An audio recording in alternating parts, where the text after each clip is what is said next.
Hey, what's up? This is Harry Wagner from Harry's Situations, and today we are going to talk about winches. Now there's a lot of winch videos out there. This one's going to cover what to look for if you're looking to buy a winch. Now there's a lot of winch videos out there. This one's going to cover what to look for if you're looking to buy a winch, like load ratings, mounting, wiring, things like that. How to safely use your winch is a big topic. We're going to delve into that in detail. And also what sort of accessories you would want to have with you when you're out on the trail to make your winch as effective as possible. So we're going to cover all that and more. Stay with us.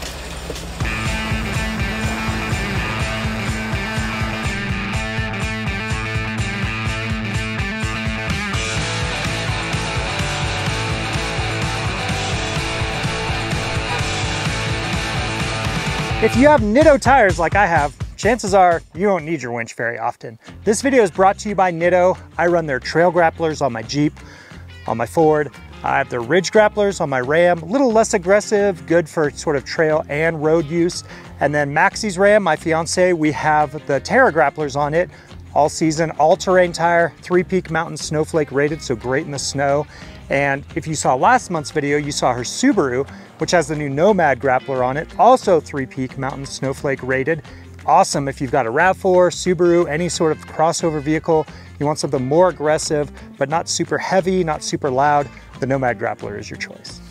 If you're in the market for a winch, now is a great time because there are a ton of different options out there. So those vary from like Warren and ComeUp to Smittybilt, Bulldog, some of these less expensive options. So I've got a Warren winch on my Ford. I run those on my Ram as well. Never had an issue with Warren, but that reputation comes at a price, literally. So I like to think of winches a little bit like an insurance policy.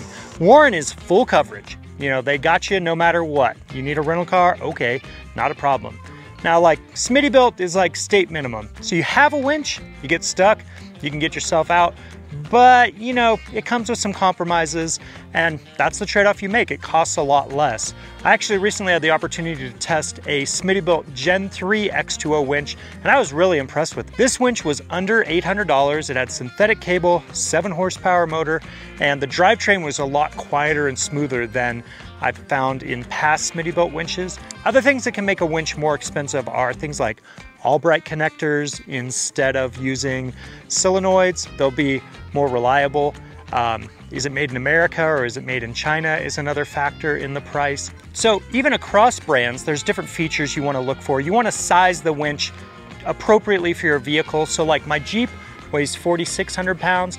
My Ford weighs 6,900 pounds, so you're not going to have the same size winch on those two vehicles. Generally, the rule of thumb is you want it to be about the rating of the winch to be 1.5 times the weight of the vehicle.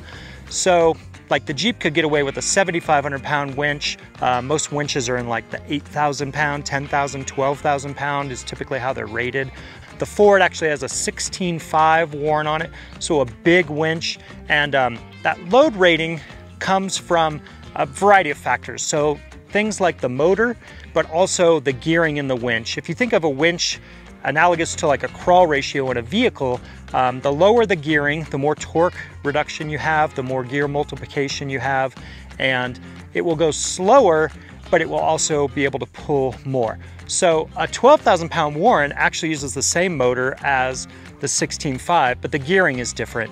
And the result of that is different line speed. So line speed is an important factor and that will be a function of gearing. So this is 319 to 1 and that winch is, I want to say like 270 to 1. As a result, the 12,000 pound winch can move 30 feet per minute when it's not under load. This winch only moves 23 feet per minute. Now when it is under load, at max load, this winch only pulls a little over 3 feet per minute. Personally, I'm okay with that. If I'm winching, I am not in a big hurry, which is maybe a good time to talk about alternatives to winching.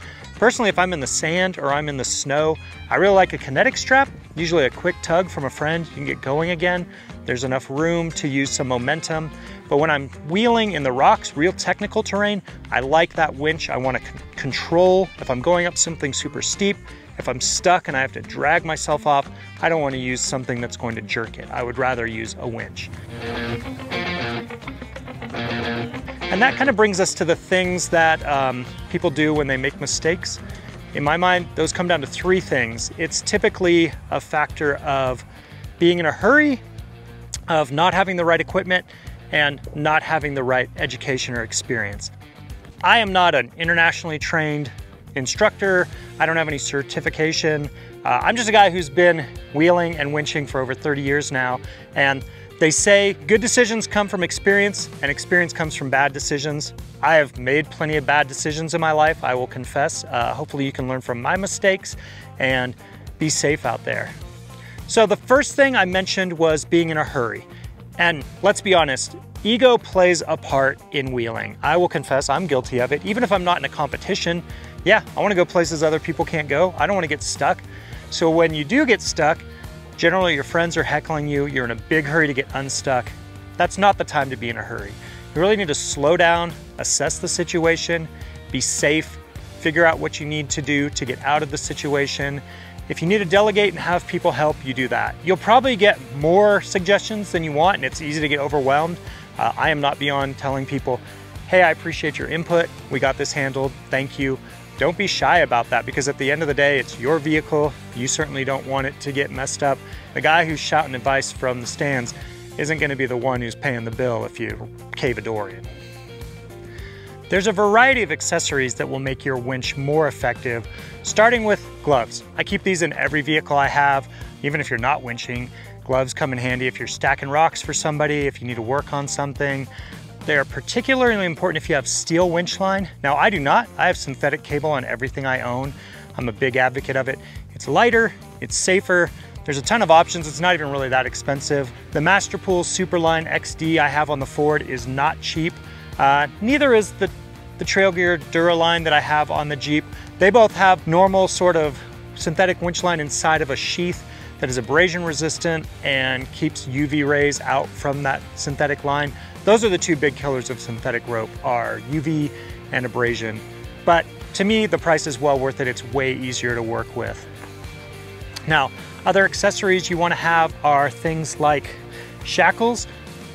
So that could be a D-ring shackle like this. It could be a soft shackle. This one's on a receiver mount.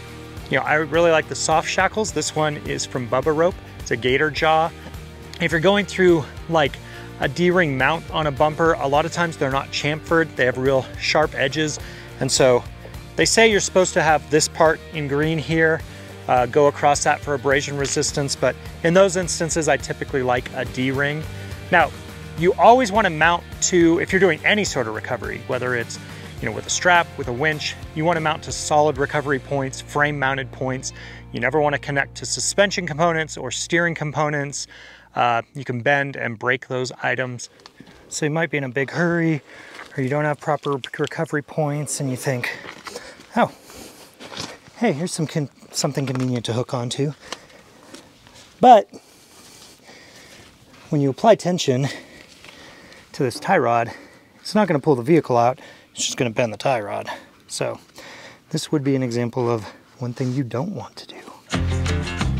Winch mounting is fairly standard even across brands. So I have a ComeUp winch on my Jeep. As an aside, I mentioned Warren, I mentioned Smittybilt. Haven't really talked about ComeUp. They are a competitor of Warren, a high-end winch. They're made in Taiwan. You might not have heard of them, but it's a really great product. Being on my Jeep, I winch more with this than really anything else, and it's never let me down. They have some really innovative features like a cone brake.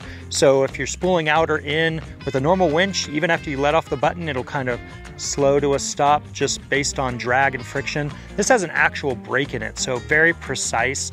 It's sealed really well and has never let me down. I have a Warrior Products mounting plate, pretty universal. Most winches in this 8, 10, 12,000 pound range all have the same mounting pattern on the bottom, so you can mix and match on different bumpers and different mounting plates with different winches. Now, on the Ford, being a larger winch, it's actually foot forward versus foot down. That's where you mount the bolts. You'll see that on like an 8274, which is an upright winch that Warren makes. It's the case on this 16.5 Warren that's on the Ford. We actually started with like an old Warren mounting plate, and then Nate's Precision built this cool pipe bumper around it. It's all frame mounted, and I really like the look. I think it matches, but it did require a little different mounting than you would find on like a normal Jeep. As far as wiring goes, both winches are wired directly to the battery. You want the largest gauge cable and as short as possible. You can go to distribution points, but nothing is going to draw as much amperage on your vehicle as the winch. I mean, they draw a ton of amperage, and so you want to make sure that the cables that you have are rated for that load. Stepping over a winch line is something you never want to do when it's under tension. You want to be careful because that could really hurt you. There are different ways to attach winch lines. So this line has a hook on it. It actually does close. You want your hook pointed down. And the theory there is that if this peels open or breaks for whatever reason, it'll fall to the ground. If you have the hook going the other way and it breaks, it could fling back towards the vehicle, is the theory. I also have on the Jeep a Factor 55 winch thimble. Those are popular now. When you're not using it, I really like the thimble. It sucks right up to the fair lead. It's nice and flat. When you are using it, that thimble requires a shackle. If you don't have a shackle, you can't hook it up to anything. Where a hook, you can still attach it even if you don't have a shackle. So there are trade-offs there. Factor 55 touts their closed system winching. There's nothing to slip off or come loose the way that they design things, and that's true. I've had really good luck with this, and if you're not in a hurry, which you shouldn't be, that's a great way to go. All of these are recommendations. I mean, like I said, I have done a lot of things wrong in the past. Sometimes you're in the situation where you don't have all the equipment that you need and you're forced to make a decision. Just understand there's going to be consequences to whatever decisions you make. Other things that are good to have with your winch is a tree saver strap, and even a longer strap too if you need to rig out further. I don't typically use a kinetic rope like a bubber rope in those sort of situations because they can stretch, and when you're winching you don't want them to stretch. As I mentioned, you want frame mounted recovery points. Never connect a strap and pull on your winch. You can damage the drum and break it actually, so avoid that when possible. But a tree saver strap is great to put around a tree or around a rock and run your cable to. In general, you don't want to loop the cable around and hook it back on itself. That's something I've seen people do, but you risk damaging the rope, and if you have steel cable, you can also harm and kill the tree. We talked earlier about line speed and about ratings, so a snatch block has a variety of functions that include, if you need to winch off center, this can change the direction that you're winching to. You can also double back to the vehicle with a snatch block, and what that will do is it cuts your line speed in half, but actually doubles your pulling power. If you think about it, the winch is pulling, and in effect, that other end that you have doubled back to is pulling as well. So if you're really bound up, or say I just have the Jeep that has a 9,500 pound winch, and I'm pulling out the Ford that weighs so much, and the winch is stalling, that's when you would want to use a snatch block, double back to the Jeep, and then you have a lot better chance of pulling out the big heavy truck. So there are various different situations you can be in where you need to use your winch. The most common are you're stuck and you're using your winch to extract yourself, and then someone else is stuck and you're using your winch to extract them. So in the first case, when you're stuck, I typically like to run the winch as I'm driving. I like to feel if the vehicle is getting unstuck. I like the tire speed to sort of match the winch speed. You're busy for sure, especially if you got a stick. You know, your feet are working, your hands are working, but I feel like you're more in tune in that situation than having someone else run the winch. So we've got the free spool off. Our clutch is engaged now. This cable's nice and long. What I like to do is run it up. I'll run it around the mirror so you don't have to worry about dropping it.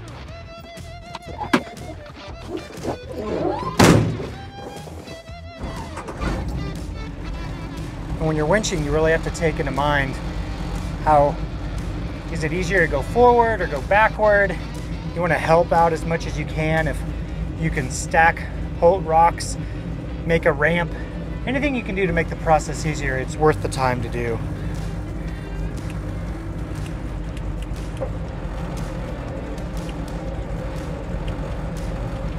So we got our cable tight now. I'm in double low. I'm just going to put the truck in gear. Let the winch help me. Pull me forward. Now see, The front came up and the winch is loose now, so I'm gonna snug it up a little bit before I keep going. Oh, door popped open. Striker's not lined up because the truck's all tweaked.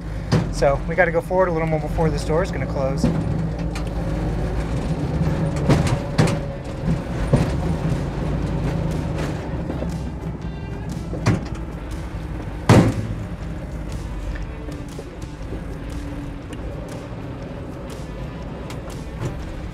There we go.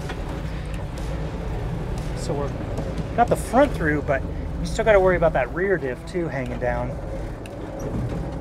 Now, if someone else is stuck, I typically will run my winch. I like to be in the vehicle, my foot on the brake.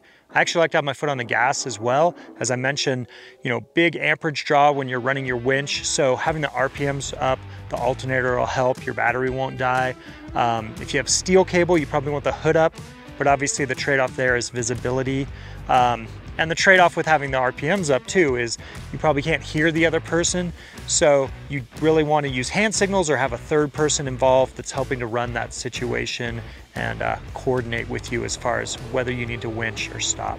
So some common hand signals, I mean, closed fist is stop. People also use crossed hands for stop. You know, this means a little bit, this means in, this means out. All right, so now we're gonna simulate winching a stuck vehicle. Even though the Jeep has a winch on it, we're going to winch using the forward winch. So I've got it free spooled now, so it'll pull out. And then one thing we want to keep in mind, there's these two hooks on each side of the winch here. I want to be conscious of which side we pull from. So if we hooked it up to the passenger side, it's going to sweep the front around more, going to kind of line us up with this big boulder. So I'm going to hook up to the driver's side in order to kind of keep the vehicle more to the side. I've got a soft shackle here. I mean, I could just put the hook on this hook, but there's no reason not to use a soft shackle in this situation. It just keeps things from getting galled up. So we're hooked up. I'll let the driver know we're hooked up. I'm gonna go back and engage the winch. Now I'm gonna get in and start the truck, bring the RPMs up so that winching doesn't kill the battery. Might make it a little hard to hear. Truck's kind of loud, I apologize now. But I get in, got my foot on the brake, fire the truck up, kind of bring the RPMs up a little bit.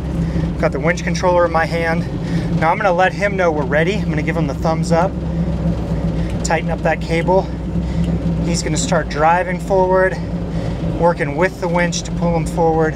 Now he's watching that big rock. He knows, see, he's going a little faster than the winch. That means he's not stuck, right? But then he's got the diffs open, which should definitely make things more of a challenge. He's basically to that big rock now. Got the winch snugged up. He's got it all crossed up. We're basically through. When I'm done, I can let him know to stop. And then we can take the winch off.